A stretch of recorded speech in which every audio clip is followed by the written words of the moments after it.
দেখুন, পশ্চিমবঙ্গে এখনো পর্যন্ত বিজেপি ক্ষমতায় আসতে পারে এরকম কোনো সূত্র বা কোনো তথ্য, কোনো সবুজ সংকেত পাওয়া যায়নি। তারা 2019 সালে একটা চমকপ্রদ উত্থান ঘটেছিল এবং 19-এর পর থেকে 2024 পর্যন্ত তাদের সেই উত্থানের গ্রাফ ধীরে ধীরে নিম্নমুখী হয়েছে, অর্থাৎ নিচের দিকে নেমে গেছে। এরকম একটা অবস্থায় সাম্প্রদায়িক বিষ ছাড়ানোর নরকীট শুভেন্দু অধিকারী এবং এই শুভেন্দু অধিকারীর একটা গ্যাং যখন বিজেপিতে প্রবেশ করেছে, সেখান থেকে বিজেপির এবং হিন্দুত্বের উগ্রবাদীরা বেশ কিছু জায়গায় মাথা চাড়া দিয়ে উঠেছে। সেরকমই একটি ঘটনা 2-3 দিন পূর্বে বারুইপুরে ঘটেছে। বারুইপুরের একটি বিল্ডার্স থেকে, ওই বিল্ডার্সের পার্শ্ববর্তী একটা জায়গায় মন্দির তৈরি হচ্ছিল। ওই মুসলিম বিল্ডার্স মালিকের থেকে তারা বিভিন্ন রকম ইমারতি সরঞ্জাম কিনছিল। এখন ওই মসজিদ সংলগ্ন এরিয়াটায় কিছু হিন্দুত্ব উগ্রবাদী, আরএসএসের উগ্রবাদী, তারা ওই মন্দিরের সঙ্গে যুক্ত আছে। এখন মুসলিম বিল্ডার্স থেকে মাল নেওয়ার পরে তারা সেই মুসলিম বিল্ডার্স মালিকের কাছে একটা বড় অ্যামাউন্টের অনুদান দাবি করেছে।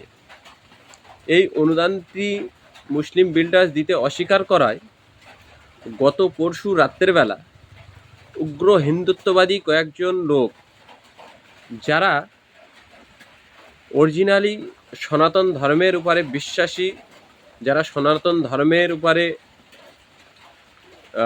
মান্যতকারী বা সনাতন ধর্মে যারা সঠিকভাবে বিশ্বাস করে, আমি যতটুকু জানি তারা কখনোই হিংসাপ্রবণ হতে পারে না।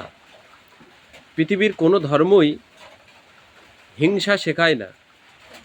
অতএব যে সমস্ত ব্যক্তিরা নিজের ধর্মের প্রতি আস্থাশীল থাকবে এবং অন্যের ধর্মের প্রতি শ্রদ্ধাশীল থাকবে, এই সমস্ত মানুষেরা কখনোই হিংসাপ্রবণ হতে পারে না। এখন ওই বিল্ডার্স মালিকের উপরে কয়েকজন হিন্দুত্ব উগ্রবাদী দুষ্কৃতী আরএসএসের লোক রাত্রেবেলা অতর্কিতভাবে তার উপরে হামলা করে তাকে ধারালো কিছু দিয়ে বিভিন্ন জায়গায় তার শরীরের মধ্যে আঘাত করেছে। সেই ছেলেটি এখন বারুইপুর ডিস্ট্রিক্ট হসপিটালে ভর্তি আছে। তার অবস্থা অত্যন্ত আশঙ্কাজনক। এখান থেকে কি প্রমাণ হচ্ছে? 2019 সালের পূর্বে পশ্চিমবঙ্গে আরএসএস উগ্রবাদীরা এবং হিন্দুত্বের উগ্রবাদীদের এত বাড়াবাড়ন্ত ছিল না। 2019 সালের পরে হঠাৎ কি এমন হলো যে সেখান থেকে এত হিংসাত্মক মনোভাব সৃষ্টি হলো? পশ্চিমবঙ্গ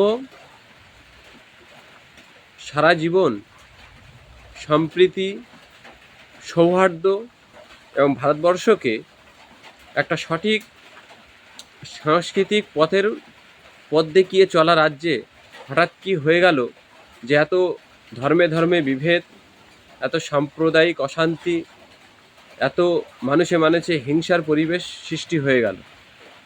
তার মূল কারণ হলো পশ্চিমবঙ্গে এখন শাসক দলের যিনি সুপ্রিমো,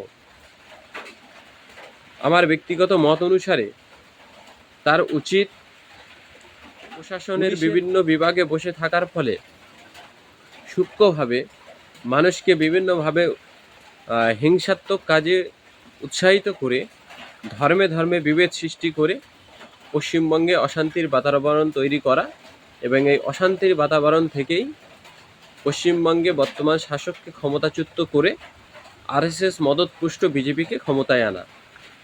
পশ্চিমবঙ্গের পুলিশ মন্ত্রী অর্থাৎ রাজ্যের মুখ্যমন্ত্রীর উচিত অনতিবিলম্বে তিনি পুলিশের উপরে নির্ভরশীল না হয়ে সঠিক এবং স্বচ্ছতার সঙ্গে জাস্টিফিকেশন করে ওই সমস্ত পুলিশদের যে রুটিন তালিকা আছে, সেই রুটিন তালিকা অনুযায়ী প্রতিটি সময়ের পরিবর্তে তাদেরকে চেঞ্জ করে করে একটা সুস্থ প্রশাসনিক ব্যবস্থা উপহার দেওয়া।